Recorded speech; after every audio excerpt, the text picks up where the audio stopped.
नहीं सुनते ये गम न कर, भला कहने से मतलब रख। भलाई कर भला हो जा, भले रहने से मतलब रख। Hey guys, welcome back to Inmology, a place full of inspiration and motivation. आज की कहानी है एटीट्यूड की, फोकस की।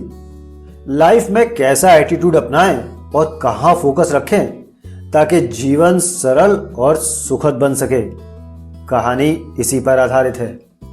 अगर कहानी पसंद आए तो लाइक एंड शेयर जरूर कीजिएगा और इसी तरह की मोटिवेशनल स्टोरीज के लिए चैनल को सब्सक्राइब भी जरूर कर लीजिएगा। तो आइए शुरू करते हैं। एक बार एक गुरुजी गंगा किनारे स्थित किसी गांव में अपने शिष्यों के साथ स्नान कर रहे थे। तभी वहां एक राहगीर आया और उनसे पूछा, महाराज, इस गांव में कैसे लोग रहते हैं? दरअसल मैं अपने मौजूदा निवास स्थान से कहीं और जाना चाहता हूं। गुरुजी बोले, जहां तुम अभी रहते हो वहां किस प्रकार के लोग रहते हैं? मत पूछिए महाराज, वहां तो एक से एक कपटी, दुष्ट और बुरे लोग बसे हुए हैं। गुरुजी बोले, इस गांव में भी बिल्कुल उसी तरह के लोग रहते हैं, कपटी, दुष्ट और बुरे। और इतना सुनकर राहगीर आगे बढ़ गया। कुछ समय बाद एक दूसरा राहगीर वहां से गुजरा। उसने भी गुरुजी से वही प्रश्न किया, मुझे किसी नई जगह जाना है, क्या आप बता सकते हैं कि इस गांव में कैसे लोग रहते हैं?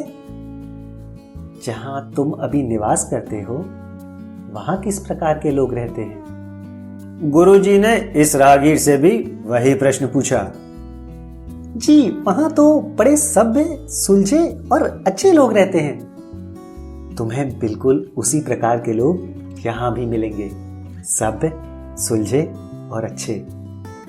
गुरुजी ने अपनी बात पूर्ण की और दैनिक कार्यों में लग गए। पर उनके शिष्य ये सब देख रहे थे और राहगीर के जाते ही उन्होंने पूछा, क्षमा कीजिएगा गुरुजी, पर आपने दोनों राहगीरों को एक ही स्थान के बारे में अलग अलग बातें बताई, भला ऐसा क्यों?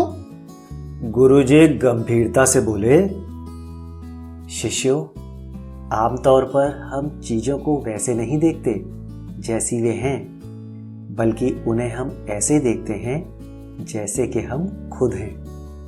हर जगह हर प्रकार के लोग होते हैं। यह हम पर निर्भर करता है कि हम किस तरह लोगों को देखना चाहते हैं।